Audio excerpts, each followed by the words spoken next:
So we got some news about Star Wars Outlaws thanks to an interview by GamesRadar with creative director Julian Gerighty. It seems like there's some really interesting details that Julian revealed, and of course we're going to talk about all of them right here. If you aren't in the loop yet, Star Wars Outlaws is an upcoming open world title from Ubisoft about a scoundrel named Kay Vess as she undertakes a massive heist in this outlaw-focused Star Wars game. I discussed a lot more details in a recent video, which you should definitely check out as well, and let's just get into it.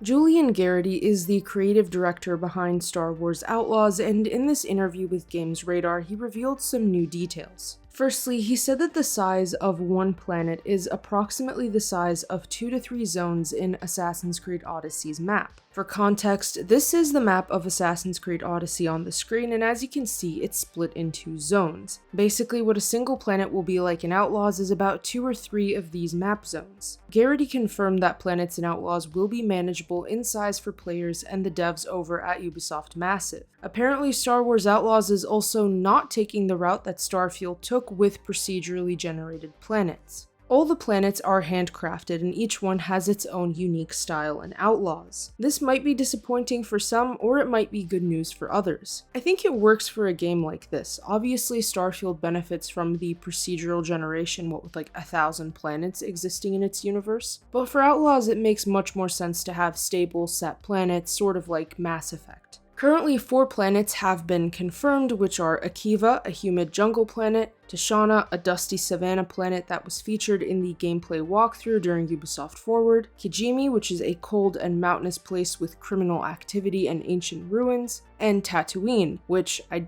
don't think needs much of an explanation at this point. I'm definitely hoping that the planets won't be overwhelming in the way that current Ubisoft maps can get sometimes. I do tend to notice in games like Assassin's Creed that the maps tend to be very repetitive at some instances, so this point does worry me a bit. I think that just because the map is bigger doesn't mean it's necessarily better. I don't want this to end up in a spot where Ubisoft just starts putting a bunch of random, pointless side quests in every planet for the sake of filling up an otherwise vacant open world. I also hope that the planets are varied from each other and that there is something unique about each one so that it's compelling to play. We already have 4 confirmed planets, so it means that there will likely be more, and if each planet is the size of 3 Odyssey zones, I'm not sure how that will avoid being overstuffed. We'll just have to wait and see. Kay Vess, the protagonist of the game, was actually inspired a lot by Han Solo. According to Gerighty, quote, "When you think of a scoundrel, your mind goes to Han Solo, it goes to Lando, it goes to Indiana Jones, to James Bond, to Captain Jack Sparrow. It was the fantasy I connected with the most in the original Star Wars trilogy. As a kid, I was a much bigger fan of Han Solo and Chewbacca than any of the others." So although Vess is inspired by Han Solo, Ubisoft Massive did want her to be a bit more relatable. So she starts out more like a small, petty thief who eventually gets entangled in this massive heist operation at the center of the game.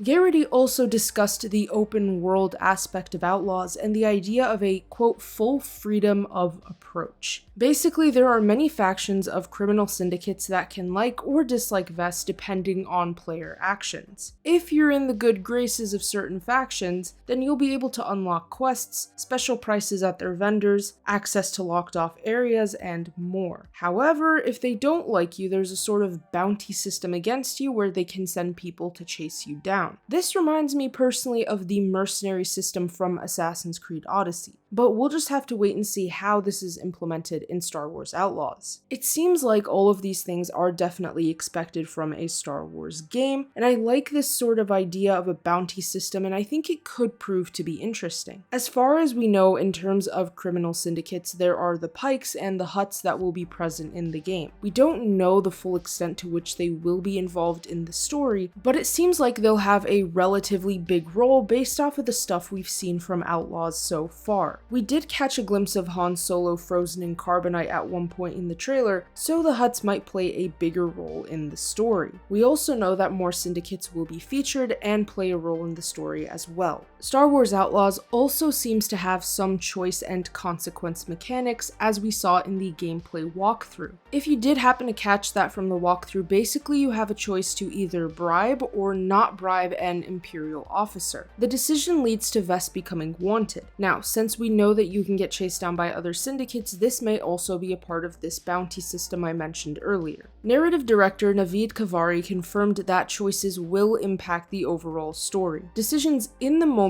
will cause the story to adapt to you. There will be set narrative events at the end of the day, as these are considered the anchor points for the story. Obviously, most games don't give you 100% full freedom in a narrative-focused situation, but it seems interesting that there is that choice element. This also does make sense in regards to the syndicate details that I mentioned earlier and how your choices can either make them hate you or like you. One of the nice things about Outlaws is that it is a true next-gen game, as it will only be releasing on the Series X, the Series S, PlayStation 5, and on PC. It's currently slated for release sometime in 2024. Of course, delays can happen at any time, so I wouldn't get my hopes up that it would release in the first part of 2024, but from what we've seen in the gameplay walkthrough, it does look like the game isn't so bad right now. And with that being said, thank you all for watching. If you enjoyed that video, feel free to leave a like and subscribe with the notification bell set to all so you never miss out on a single upload. Comment below your thoughts on Star Wars Outlaws so far. Don't forget to check out our website for gaming news, entertainment, and more. The link to that, as well as all of our other links, are in the description below.